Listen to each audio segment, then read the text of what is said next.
Bonjour, je vois l'écharpe bleue de cette French Fab, les coques bleues. Quand on entend tout ce qui vient de se dire, justement, juste une réaction avant qu'on vienne spécifiquement à vos groupes. Vous pensez qu'on est... voilà, qu'est-ce que ça vous inspire, toutes ces réflexions sur la décarbonation? Vous avez envie de dire, libérons la décarbonation? Frédéric? Alors, allez, bon, il y en a deux. Non, mais moi je ferai deux remarques. Il faut qu'on décarbone l'industrie, oui. Il faut qu'on la décarbone et on la décarbonera avec une énergie décarbonée. Cette énergie décarbonée, elle doit être à un prix raisonnable, ce qui suppose une politique énergétique au niveau européen et pas simplement français. Et j'ajouterais qu'il ne faut pas se faire d'illusions. On peut décarboner, mais si décarboner, c'est fermeture de sites industriels, et donc, in fine, à volume constant, qu'on ne décarbone pas, mais on décarbone parce que les volumes ne sont plus les mêmes, alors on ne décarbone pas vraiment. On exporte notre CO2 ailleurs. Il est quelque part produit ailleurs. Et on consomme du CO2 produit ailleurs. Donc, pour moi, quand on décarbone l'industrie, on la décarbone toute chose égale par ailleurs. C'est ça notre vrai enjeu. Et quand les émissions de CO2 de l'industrie ont baissé de 5%, ouais, en volume, on a produit 7% de moins. Donc, en réalité, on n'a pas décarboné. Il faut qu'on comprenne bien que la décarbonation, ce n'est pas un luxe, c'est une nécessité, mais que pour ça, on a besoin de conditions. Oui. Ces conditions, c'est un écosystème favorable. C'est qu'on libère des moyens financiers pour permettre aux entreprises de décarboner. Donc, c'est le débat de Nicolas hier sur probablement une réflexion sur la manière dont on répartit les charges de notre système social sur les entreprises versus les ménages.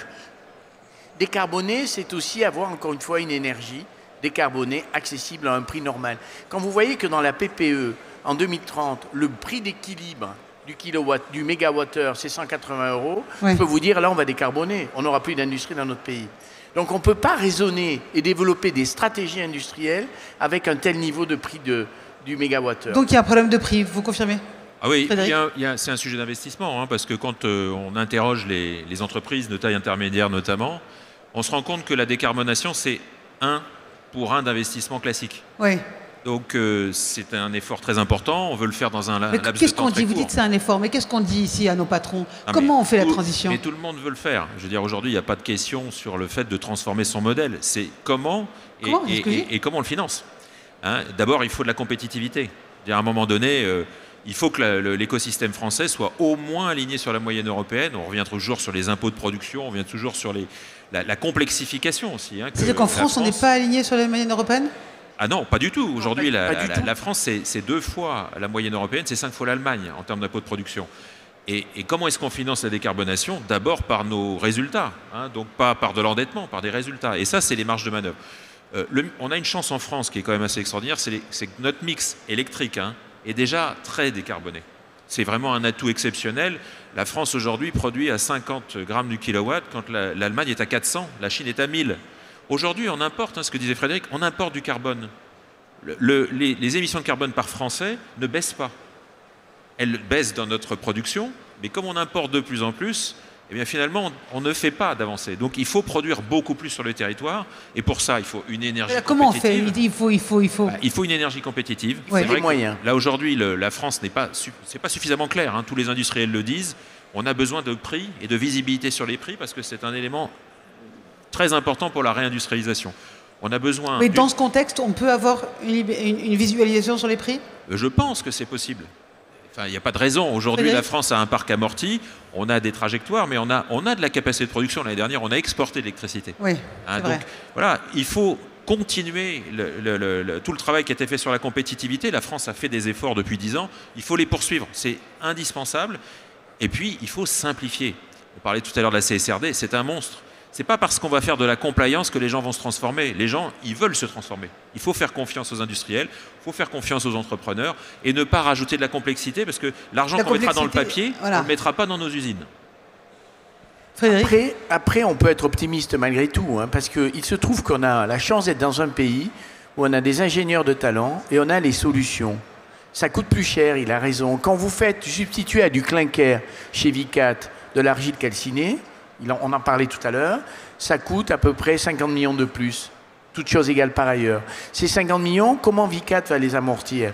Elle ne va les amortir que si soit elle est aidée, soit dans la durée, elle a d'autres facteurs de différenciation de compétitivité. Et encore une fois, le prix de notre énergie électrique est un atout. Profitons-en. Mais ces technologies de décarbonation de la cimenterie, en France, on est très en avance. On est en avance parce qu'on arrive, malgré tout, à garder nos talents. Ça a un coût, parce qu'on a des talents, nos ingénieurs, et parce qu'on est capable de développer des procédés qui sont différents, différenciants. Mais vous voyez, quand un ArcelorMittal, qui devait décarboner... Bon, l'industrie, c'est 20% des émissions de CO2 en France. Ça, on dit. 20%. On sait. La moitié de ces 20%, c'est 50 sites industriels. C'est le plan 2030. On veut décarboner d'abord ces 50 sites industriels. Sur ces 50 sites industriels, vous en avez 10 qui représentent la moitié encore de ces 10%. Ce sont des cimenteries et des sites sidérurgiques. Ils sont en cours de transition? Oui, mais qui viennent d'annoncer qu'ils ne le feraient pas. Pourquoi ils ne le font pas? Mais oui. Pourquoi? Parce que ça coûte une fortune et que malgré les aides, si vous ne donnez pas de la visibilité à Arcelor, à Dunkerque, sur le prix de l'électricité, le prix auquel il accédera à l'hydrogène. On parlait d'hydrogène décarboné, mais encore faut-il qu'on soit capable de savoir comment on va le produire, cet hydrogène décarboné. Avec quels électrolyseurs, avec quel rendement sur les électrolyseurs. Mais on est en mesure de donner cette visibilité? Eh bien, bien sûr qu'on en a besoin, parce que quand on investit, c'est pour 20 ans. L'industrie, on n'est pas à 1 an. Un investissement d'1,8 milliard, vous comprenez qu'on réfléchisse à 20 ans. Il se trouve que moi, j'ai la chance à la fois de présider l'AIF, avec au cœur cette mission de décarbonation, mais je préside aussi un groupe qui s'appelle FIV, dont je suis le principal actionnaire. Et FIV, allez, la moitié de ces 3000 brevets, ça porte sur des sujets de décarbonation. Alors on travaille aussi sur le New Space et sur d'autres sujets. Sur la décarbo, on a les solutions, mais on n'est pas les seuls, hein. L'Europe est en avance. Dans la sidérurgie, le DRI, ce sont que des solutions européennes et il y a un japonais. Dans la cimenterie, à 90%, les solutions ne sont que françaises. Dans la captation de CO2, on a avec Air Liquide, avec Technip, des solutions. Donc les solutions industrielles existent, elles coûtent plus cher. Pour compenser ce surcoût, il faut avoir des atouts. L'atout, c'est l'énergie électrique. On l'a. On l'a grâce au nucléaire. On a fait un choix que d'autres n'ont pas fait. Arrivons à se mettre d'accord, mais je vous parle comme un livre, avec nos voisins allemands qui restent obsessionnels sur le nucléaire, qui ont des tabous. Par exemple, on parlait tout à l'heure de CCU. Les Allemands ne veulent pas de CCU. Ils considèrent qu'une industrie, elle est par définition net zéro. Mais c'est pas vrai. Vous aurez beau mettre en œuvre tous les meilleurs procédés, vous continuerez à faire du CO2. Donc il faudra un moment le capter. Si on le capte plutôt que de l'injecter, valorisons-le. Et on a les solutions de valorisation. Air Liquide est un des champions dans ce domaine. Les Allemands n'en veulent pas. Donc mettons-nous d'accord sur une roadmap européenne. Et en France, travaillons à avoir une vision holistique des choses. Il ne faut pas avoir une PPE d'un côté, une volonté de réindustrialiser d'un autre côté, un plan 2030 avec de beaux objectifs, mais qui n'est pas coordonné avec tout ça. Ayons une vision holistique des choses. J'adorerais pouvoir y travailler d'ailleurs sur le... Tout le monde autour de la table, Frédéric. Tout le monde autour de la table. Oui, mais enfin...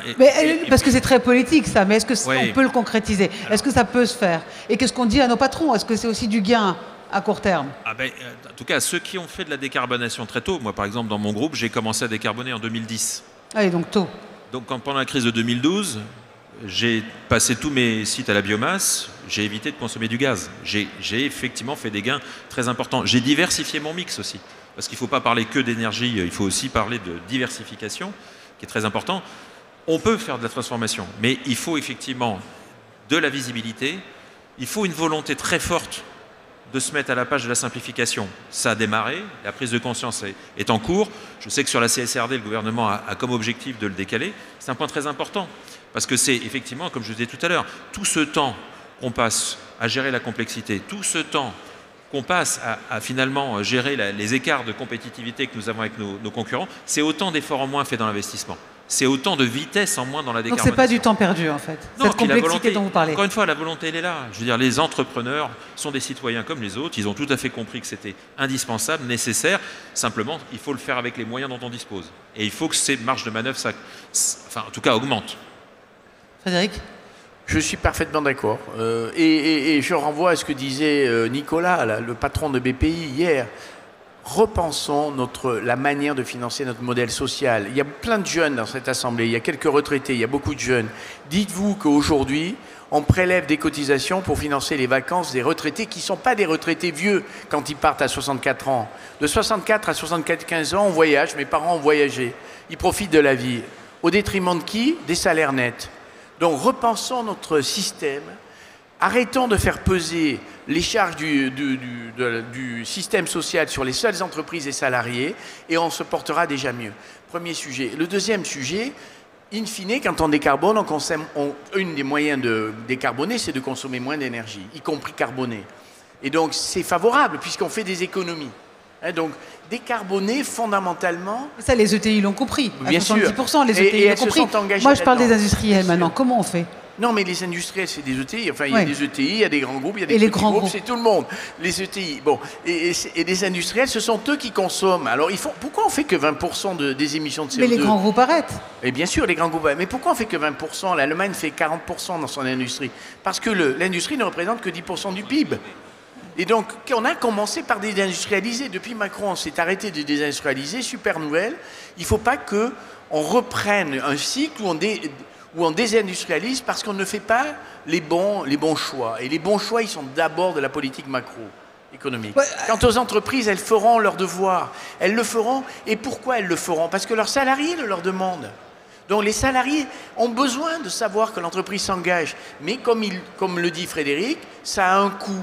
Donc il faut qu'on trouve par ailleurs des leviers qui nous permettent de libérer ces moyens pour financer la décarbonation qui a un coût. Juste pour vous donner... La décarbo, trois choses. Hein.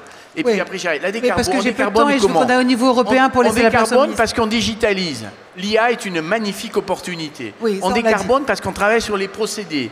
On décarbone parce qu'on travaille sur le mix énergétique, les procédés. Hein, et on décarbone parce qu'on finit par capter le CO2 résiduel. Et si on peut le valoriser, c'est encore mieux. Voilà.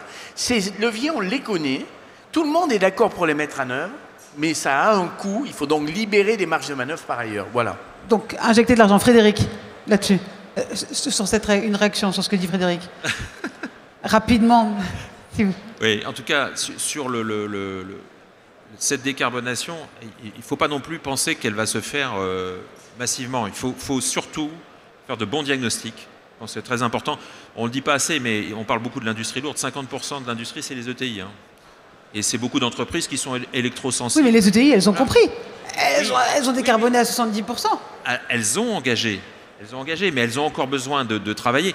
Vraiment, on ne les aide pas assez, c'est ce que vous dites, on ne les aide pas assez. Non, ce n'est pas une question de les aider, c'est leur donner de la marge de manœuvre. On n'est pas là à dire qu'on veut des subventions à tout crin, on veut simplement plus de marge de manœuvre pour pouvoir faire plus massivement et plus vite. C'est ça l'objectif. À partir du moment où la France se réalignera déjà sur son écosystème européen, vous allez voir comme ça va bouger. Parlons rapidement, les nouvelles normes européennes. Vous avez un avis? Ça nous aide pas? Parce qu'il y a un écosystème français, je laisse Frédéric, mais on doit parler européen. Non, mais sur ce sujet... vous ne pouvez pas ne pas vous prononcer. Non, mais sur ce sujet, nous avons un cadre européen qui est déjà largement réglé, largement régulé. N'en rajoutons pas et surtout, laissons aux entreprises, faisons confiance aux entreprises, laissons aux entreprises l'énergie pour le faire et ne pas faire de la paperasse inutilement. C'est tout ce qu'il faut dire. CS3D, CSRD, enfin, il y a aujourd'hui une vague de compliance qui est en train de se déverser sur nos entreprises pendant que ça simplifie aux États-Unis et que c'est déjà très simple en Asie. C'est déjà compliqué comme ça, assez compliqué comme ça, n'en rajoutons pas. Ce sera le mot de la fin. Frédéric, Parfait, merci. Voilà. Libérons ces industries. Merci beaucoup.